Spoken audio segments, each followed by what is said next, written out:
안녕하십니까. 이어서 경남 뉴스입니다. 추석 연휴 마지막 날인 오늘 경남 지역은 맑은 날씨를 보이겠습니다. 오늘 낮 최고 기온은 창원과 진주 27도, 거창과 통영 26도 등으로 어제보다 2도 정도 낮겠습니다.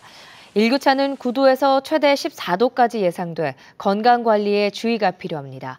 바다의 물결은 남해 전해상에서 0.5에서 2.5m로 귀가 뱃길에는 지장이 없겠지만 먼 바다에는 바람이 강하게 불겠습니다.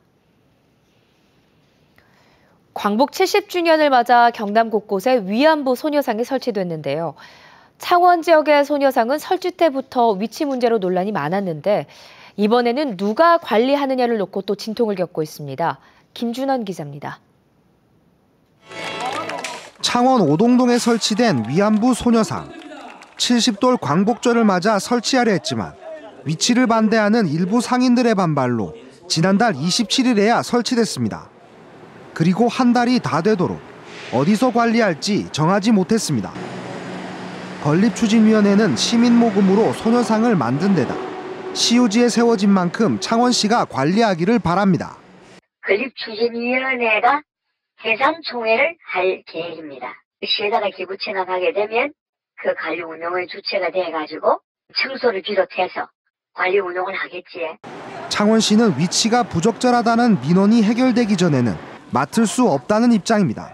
건립 자체는 마무리됐지만은 아직도 주위에 인근 상인들이 좀 반대하시는 분도 있고 그러니까 우리가 적극적으로 그걸 배워갖고 매일 정리하고 이런 것보다는 관리 책임을 미루는 사이 소녀상을 부수겠다는 단체가 나오고 추목에게 불만도 커지는 등 관리 필요성은 더욱 커지고 있습니다. 너무 엉성해. 너무 썰렁하잖아요. 그지에. 이왕 이렇게 여기 세운 거 뭔가 좀 어우러지게끔 꽃도 좀 조성해놔놓고 뭔가를 좀 이렇게 해놨으면 참 좋겠는데.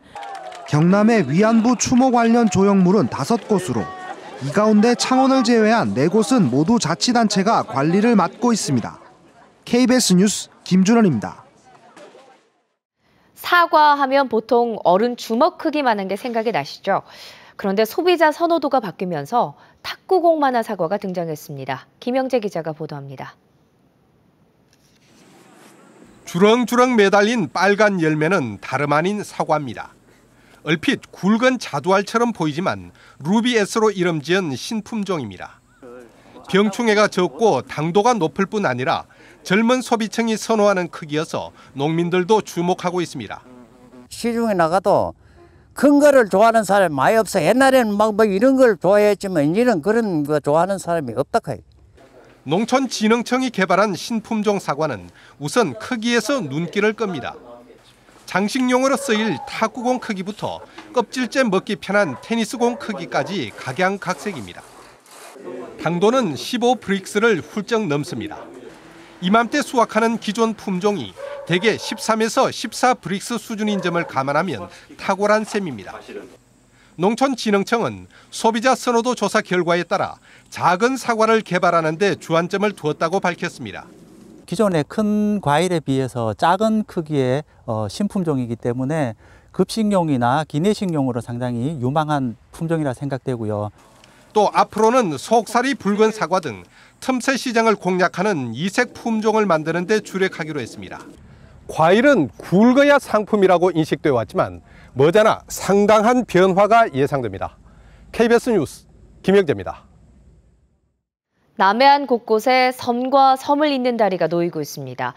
다리가 생기면서 섬마을 주민들의 편의는 물론 외지 관광객 수도 늘었다고 합니다. 김소연 기자입니다. 한려수도 푸른 바다 위로 높이 108m 다리가 우뚝 서 있습니다. 불과 1km 거리인데도 백길이 아니면 오갈 수 없었던 윗섬과 아랫섬 주민들.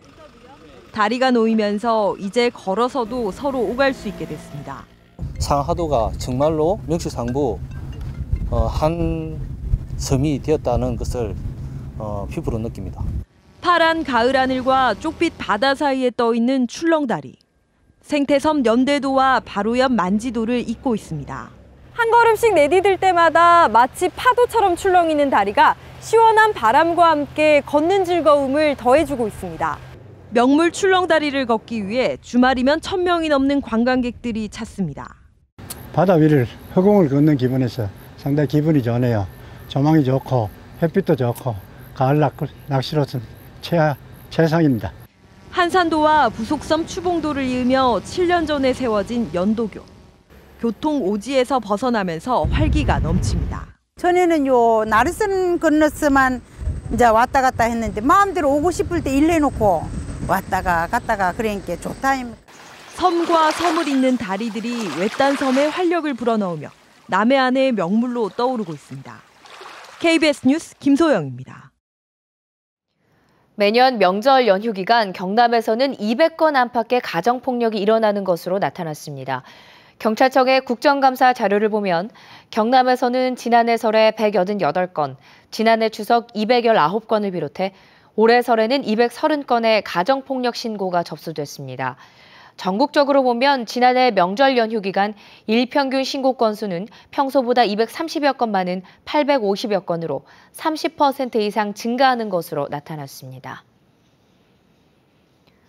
경남도의회 특위가 학교 급식 비리가 잇따라 확인된다고 밝혀 도교육청의 수용을 두고 논란이 예상됩니다. 도의회 학교급식 행정사무조사 특위 박춘식 위원장은 중간 점검 결과 발표에서 예상보다 비리가 심각한 수준이며 한 업체 밀어주기, 부적격 업체 계약 등 반복적인 비리가 확인됐다고 밝혔습니다. 지금까지 경남 소식이었습니다.